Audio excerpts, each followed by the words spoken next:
You hype over the clock? Let's go. I saw that clock. I was like, no, no, no, no, make some noise. If you guys don't know about Mortal Kombat, earlier in this year, there was like a board member or like a person in Warner Brothers or NRS, like was in a meeting. It was the CEO. Okay. Yeah. In the investor conference. And he just goes, yeah, we got this coming out, that coming out. It's great. Awesome. And we got a new Mortal Kombat coming this year. So that's cool. And like, and he just keeps going just very casually. And like, you can imagine talking about a new Mortal Kombat game coming that year internally is probably really common. So he just said it. That obviously was huge because everybody's like, what? It's coming out this year, which is a big deal. I mean, Mortal Kombat sells extremely well. And for fighting game fans, it's always a shiny new NRS game. Everybody's excited. So they've been teasing and talking about Mortal Kombat. And, you know, a lot of people have been asking, like, is it going to be Mortal Kombat? Is it going to be Injustice? Is it going to be something else? If you guys don't know the story of the last game, the timeline is resetting. If you don't care to know why, then you don't have to know. So that's why all the teasers have looked like this. They've been like clocks, and there was like a sand globule of like the hourglass, you know? So it's just, yeah. I mean, they've been posting this clock a lot because, you know, they're going back to the beginning. Yeah, they did a reset already with MK9. Then they kind of rebooted sort of with MKX a little. And then MK11 was them just resetting everything at the end of the time.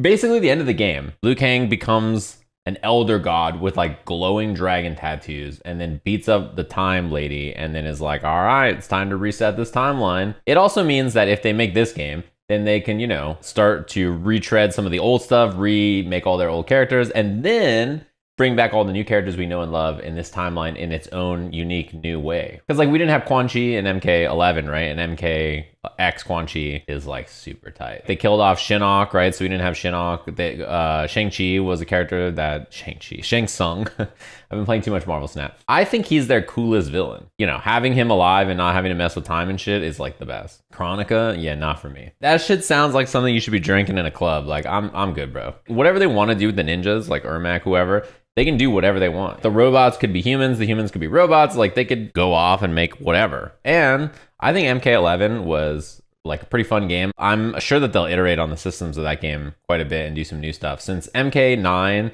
to MKX to MK11 were all pretty like sizable changes to their systems, right? My guess is MK12 will be the same kind of thing. Who do they think will be the reveal? So historically, their reveals have been like rap songs with like Scorpion and Sub-Zero fighting. Kind of feels like they might run that back. Just be like, all right, time to get a new rapper. But I would prefer if it was more than two characters fighting in the woods, because like I feel like that's been the last two reveals. Or am I just mashing them together in my brain? They never used those again, by the way. They did those songs.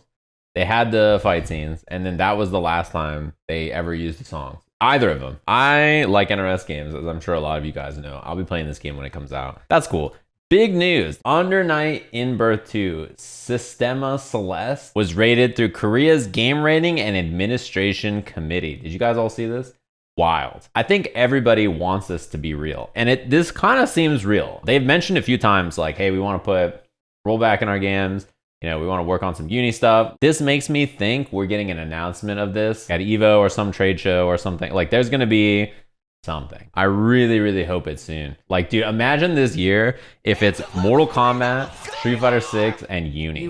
Dude, what a trio. This is really, really, really, really, really cool. I mean, if you haven't played Uni, it has one of the most interesting systems in a fighting game I played and super fun characters.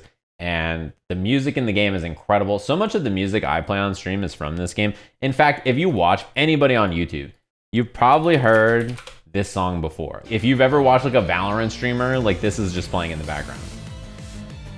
Like if you watch other games, you know what I'm talking about. They play so much Uni music and it's full of bangers, right? So like because of that, people are just like, I'm down, bro. I don't know if you guys are aware, but Byakuya in this game, this is the main character I play. And this theme made me play the character because when it kicks in after this, it goes.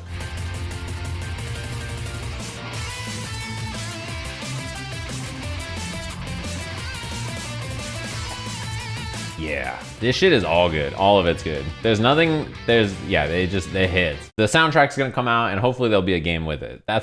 I love this game. I think this game is incredibly good. I'm a big fan of it. This is one of the games I played the most offline, actually. I think it's just a really, really sound game from top to bottom. Really, really, really, really, really, really, really good game. If you guys are familiar, right, this is a French Bread game. French Bread, they make Melty Blood. Melty Blood has rollback. They're working on this game now, and it's like, all right, presumably this will be their second try, right, doing rollback again. I think current Melty Blood's really interesting. I like watching it. I think it's a fun game to watch. I also thought it was a fun game to play. I think UNI 2. My excitement for this is like 10 out of 10. I'm not even gonna assume it's not real because my heart can't take it.